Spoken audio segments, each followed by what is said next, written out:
allowances for state and public officers by 30%. We further asked the government to reduce the road maintenance levy and the anti-adulteration levy by 5 shillings and 3 shillings per litre respectively. Our team further asked the government to reduce VAT on fuel from 16% to 8%. We called on the government to scrap the housing levy or at least make it voluntary.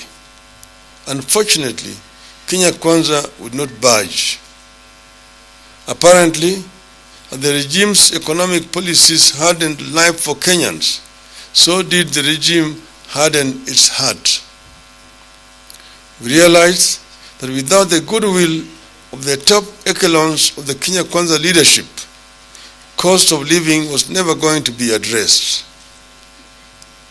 They told our team that the cost of living was a government issue, that they have a manifesto and the mandate of the people of Kenya to implement it. This is the hustlers, the juakali, the mamamboga, and the boda boda. Our team realized that the whole issue of cost of living is extremely sensitive in the Kenya Kwanza circles because it is a gravy train on which many corrupt interests have converged. Cost of living cannot come down because the key people in the government are eating from it.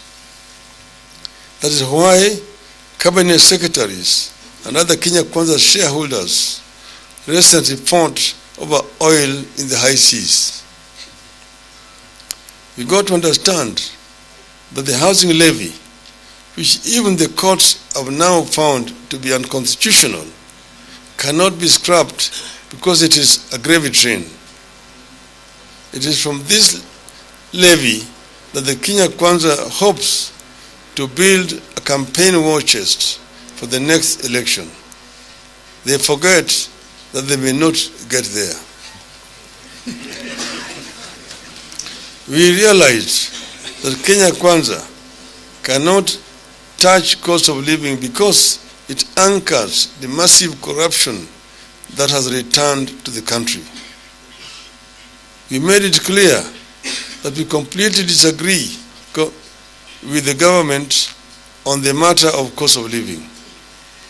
We made it clear that we will support the document ensuing from the talks, but we will treat the hard line on the cost of living at the beginning of another phase of this struggle.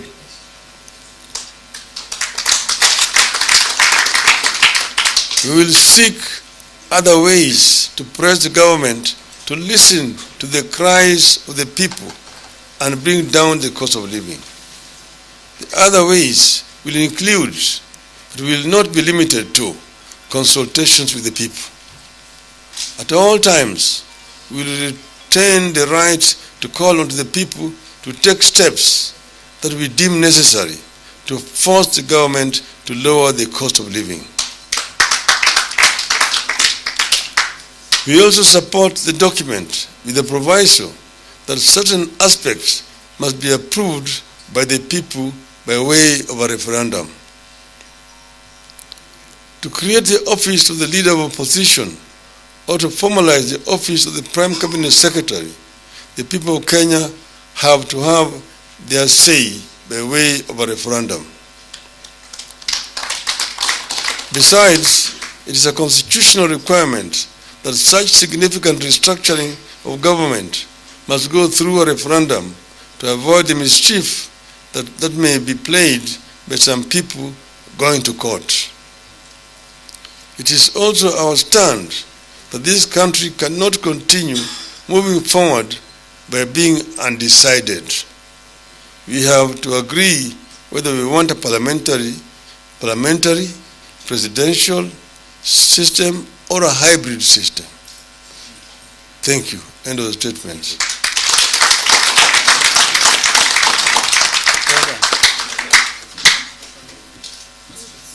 Yeah?